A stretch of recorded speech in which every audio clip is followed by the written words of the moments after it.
ലാലൂർ ദേവസ്ഥാനമേ അഭയം. കരിനീലിയമ്മേ ശരണം, കരിങ്കുട്ടി സ്വാമി ശരണം, വിഷ്ണുമായ സ്വാമി ശരണം, ലാലൂർ ദേവസ്ഥാനമേ അഭയം.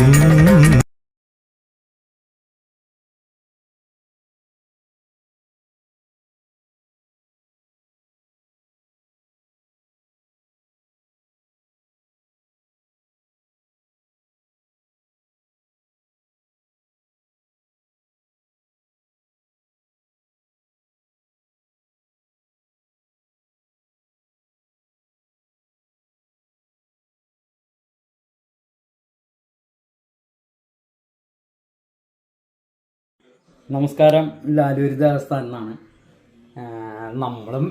ഞാൻ എന്നും ഒരു വീഡിയോ ആയിട്ട് വരുന്ന സമയത്ത് എന്തെങ്കിലും ഒരാളുടെ മറുപടി ആയിരിക്കും, അല്ലെങ്കിൽ ഒരുപാട് പേരുടെ ചോദ്യങ്ങൾക്കുള്ള മറുപടി ആയിട്ടായിരിക്കും വരുന്നുണ്ടായിരുന്നത്. അതുപോലെ തന്നെ ഇന്നും ഞാനൊരു പോസ്റ്റ് വാട്സാപ്പിൽ വന്ന എനിക്കൊരു മെസ്സേജും ഒരു 1001 രൂപ ഒമാനിലാന്ന് തോന്നണം, ഒമാനിൽ നിന്ന് ഒരു 1001 രൂപ വന്നിട്ടുണ്ട്. ഇന്നലെ രാത്രി വന്നിട്ടില്ലാന്ന് തോന്നണം. അത് കഴിഞ്ഞിട്ട് ഇന്ന് കാലത്താണ് ഞാനത് ശ്രദ്ധിക്കണത്. അപ്പോൾ ഞാനത് ആരാണ് അയച്ചതെന്ന് നോക്കി, അയച്ച ആൾ വാട്സാപ്പിൽ ഇട്ടിട്ടുണ്ട്. വാട്സാപ്പിൽ ഭണ്ണാര സങ്കല്പം എന്ന് പറഞ്ഞിട്ടാണ് എനിക്ക് അയച്ചു തന്നിട്ടുള്ളത്. അതിൻ്റെ താഴെ എഴുതിയിട്ടുണ്ട് ഇത് എൻ്റെ ഭണ്ണാര സങ്കല്പം എന്ന്. അപ്പോൾ ഞാൻ പതിവ് പോലെ എനിക്ക് സമയം കിട്ടുമ്പോൾ എല്ലാവരോടും ഞാൻ മറുപടികൾ എന്തെങ്കിലുമൊക്കെ ഉണ്ടെങ്കിൽ ചോദിക്കും. അതുപോലെ ഞാൻ ചോദിച്ചു, ആ കുട്ടിയോട് ഞാൻ ചോദിച്ചു. ആ വോയിസ് ഞാൻ ഇടാം, അല്ലെങ്കിൽ അതിൻ്റെ വോയിസും അതിൻ്റെ സ്ക്രീൻഷോട്ടൊക്കെ ഞാൻ ഇടാം, നിങ്ങൾക്കത് പെട്ടെന്ന് മനസ്സിലാവാൻ വേണ്ടിയിട്ട്. എന്താടോ തൻ്റെ കടയിൽ എങ്ങനെ ആൾക്കാർ കച്ചവടം കാര്യങ്ങളൊക്കെ എങ്ങനെയുണ്ട്, അല്ലെങ്കിൽ ആൾക്കാർ ഒരു ബ്യൂട്ടി പാർലറാണെന്ന് തോന്നുന്നു നടത്തണേ, അപ്പോൾ അതിൻ്റെ കസ്റ്റമറൊക്കെ വരുന്നുണ്ടോ എന്നൊക്കെ ചോദിച്ചു. അപ്പോൾ എനിക്ക് കുറച്ച് നേരം കഴിഞ്ഞപ്പോൾ ഞാൻ ഇപ്പോൾ കുറച്ച് നേരം മുൻപ് എനിക്കൊരു മറുപടി വന്നു. എന്തൊക്കെയുണ്ടോ തൻ്റെ പ്രശ്നങ്ങൾ, കച്ചവടം കാര്യങ്ങളൊക്കെ എങ്ങനെ ഇപ്പോൾ കടയിലെ ആളുകളും കസ്റ്റമറൊക്കെ വരുന്നുണ്ടോ? പ്രശ്നങ്ങളൊക്കെ അങ്ങനെ തന്നെ സ്വാമി. കടയില് വലിയ മാറ്റം എന്ന് പറയാനൊന്നുമില്ല.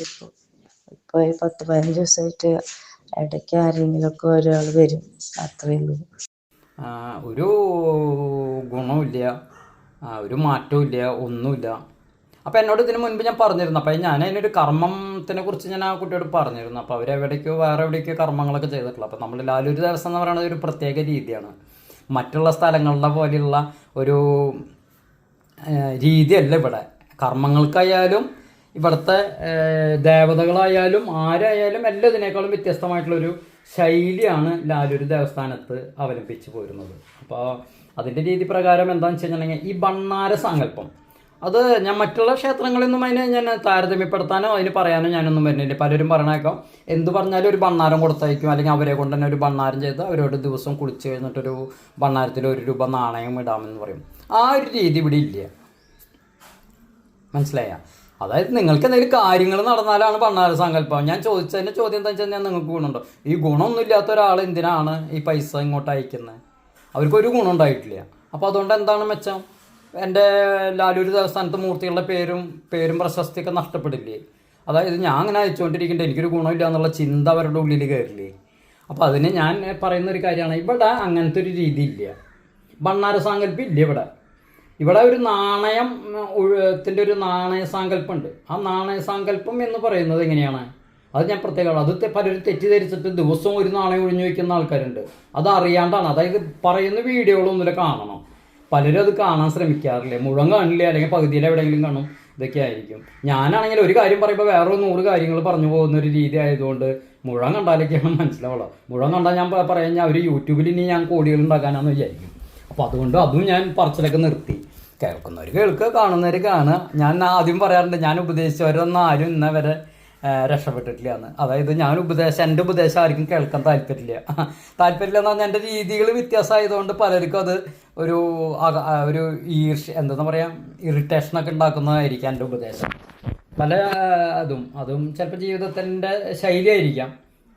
നമ്മളൊരു പട്ടാളച്ചിട്ട എന്നുള്ള രീതിയിലൊക്കെ ആ ഒരു ശൈലിയൊന്നും പലർക്കും ഇഷ്ടമാവില്ല.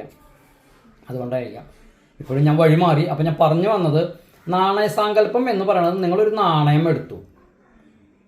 നാണയം ആ ഒരു നാണയം തന്നെയാണ് നിങ്ങളുടെ ജീവിതകാലം മുഴുവൻ ഉപയോഗിക്കേണ്ടത്. അതിൽ ഗുണമില്ലെങ്കിൽ അത് ഉപയോഗിക്കണം എന്ന് നിർബന്ധമില്ല. അപ്പം അങ്ങനെ ഇനിയിപ്പോൾ നിങ്ങളത് വെറുതെ കളയണ്ട. അതിൽ ഓരോ ദിവസം ജപിക്കും തോറും അതിൽ ചൈതന്യം കൂടും.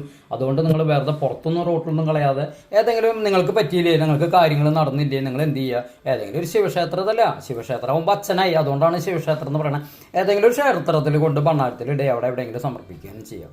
ഇനി റോട്ടിലൊന്നും കളയരുത്. അതായത് ഓരോ തവണ നിങ്ങൾ അറിഞ്ഞോ അറിയാതെയോ നാണയം, ഒരു നാണയം, ഏത് നാണയം ആയിക്കോട്ടെ, ദുബായ് ആയിക്കോട്ടെ, റിയാൽ ആയിക്കോട്ടെ, ദിർഹ ആയിക്കോട്ടെ, ഡോളർ ആയിക്കോട്ടെ, എന്തായിക്കോട്ടെ, ഒരു നാണയം അല്ലെങ്കിൽ ഒരു സ്വർണ്ണത്തിൻ്റെ എന്തെങ്കിലുമൊക്കെ എടുത്ത് അതിലേക്ക് ഭഗവാൻ, ഇനി ഒരു കല്ലായാലും മതി, നാണയം വേണം നിർബന്ധമൊന്നുമില്ല, ഒരു കല്ലായാലും മതി. കല്ലിനാണ് കേട്ടോ കൂടുതൽ ഐശ്വര്യം ചൈതന്യം എന്നൊക്കെ ഞാൻ കേട്ടിട്ടുള്ളത്.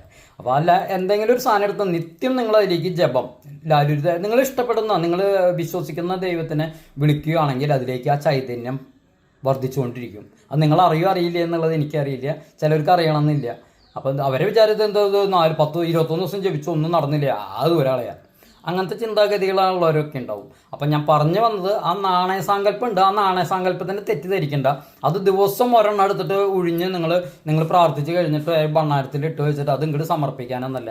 ഇവിടേക്ക് അങ്ങനെ സമർപ്പിക്കേണ്ട ആവശ്യമില്ല. ഇവിടെ കാശിന് വേണ്ടിയിട്ടൊന്നല്ല ഇരിക്കുന്നത് എന്നുള്ളത് ആദ്യമേ ഒരുപാട് തവണ പറഞ്ഞിട്ടുണ്ട്. അപ്പോൾ കാശ് വേണ്ടെന്ന് ഞാൻ പറയില്ല, കാശ് അയച്ചെന്നാൽ വേണ്ടെന്നും പറയില്ല. അതായത് നിങ്ങളെ കാര്യങ്ങൾ എന്തെങ്കിലുമൊക്കെ നടന്നിട്ട് അയക്കുന്ന പൈസ ഞാനിവിടെ ഭഗവാന് സമർപ്പിക്കേണ്ടപ്പോഴാണ് എനിക്കൊരു ആത്മസംതൃപ്തി എന്നൊക്കെ പറയില്ലേ, അത് ലഭിക്കുള്ളൂ.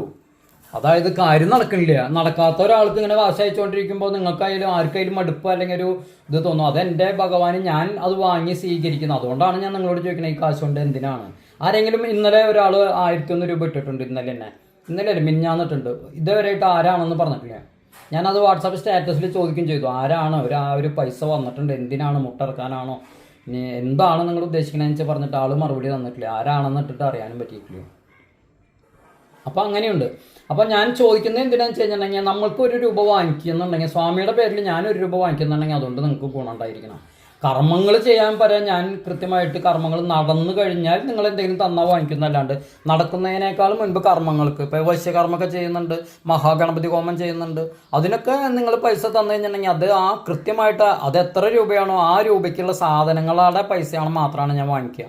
അതിലും ഞാൻ പ്രത്യേകം പറയാം, ചിലപ്പോൾ ഇനിയിപ്പോൾ കണക്ക് കൂട്ടി വരുമ്പോൾ ചിലപ്പോൾ ഒരു 1000 രൂപ ചിലപ്പോൾ എനിക്ക് ഇങ്ങോട്ട് കിട്ടുമായിരിക്കും, അല്ലെങ്കിൽ ചിലപ്പോൾ എൻ്റെ കയ്യിൽ നിന്ന് 1000 രൂപ പോകുമായിരിക്കും. അത് പല സമയത്തും പല വിലകളാണ്.